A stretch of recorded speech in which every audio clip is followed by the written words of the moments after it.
തൃശൂരിൽ കെ മുരളീധരന്റെ തോൽവി പരിശോധിക്കാൻ 3-അംഗ സമിതിയെ നിയോഗിച്ച് KPCC. എല്ലാ വശങ്ങളും പഠിച്ച് സമഗ്ര റിപ്പോർട്ട് സമർപ്പിക്കാനാണ് നിർദ്ദേശം.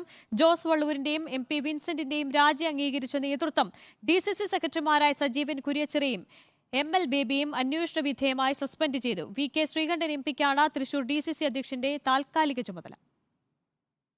തൃശൂരിലെ ചേരിപ്പോര് പാർട്ടിക്കാകെ നാണക്കേടുണ്ടാക്കിയതിനു പിന്നാലെയാണ് KPCCയുടെ നടപടി. തൃശൂരിലെ പരാജയവും കെ മുരളീധരന്റെ പരാതിയും അന്വേഷിച്ച് റിപ്പോർട്ട് സമർപ്പിക്കാൻ 3-അംഗ സമിതിയെ പാർട്ടി നേതൃത്വം ചുമതലപ്പെടുത്തി. രാഷ്ട്രീയകാര്യ സമിതി അംഗം KC Joseph, KPCC working president advocate T Siddique, INTUC സംസ്ഥാന പ്രസിഡന്റ് R ചന്ദ്രശേഖരൻ എന്നിവരാണ് സമിതി അംഗങ്ങൾ. സംഘർഷങ്ങൾക്ക് പിന്നാലെ DCC പ്രസിഡന്റ് സ്ഥാനത്തു നിന്നുള്ള ജോസ് വള്ളൂരിന്റെയും UDF ജില്ലാ ചെയർമാൻ സ്ഥാനത്തു നിന്നുള്ള MP വിൻസെന്റിന്റെയും രാജി പാർട്ടി നേതൃത്വം സ്വീകരിച്ചു. VK ശ്രീകണ്ഠൻ MPക്ക് തൃശൂർ DCC പ്രസിഡന്റിന്റെ താൽക്കാലിക ചുമതല കൈമാറുകയും ചെയ്തു. കഴിഞ്ഞ ദിവസത്തെ സംഘർഷങ്ങളുടെ പേരിൽ ജില്ലാ കോൺഗ്രസ് ഭാരവാഹികളായ സജീവൻ കുര്യാച്ചിറ, ML ബേബി എന്നിവരെ അന്വേഷണ വിധേയമായി സസ്പെൻഡ് ചെയ്തു.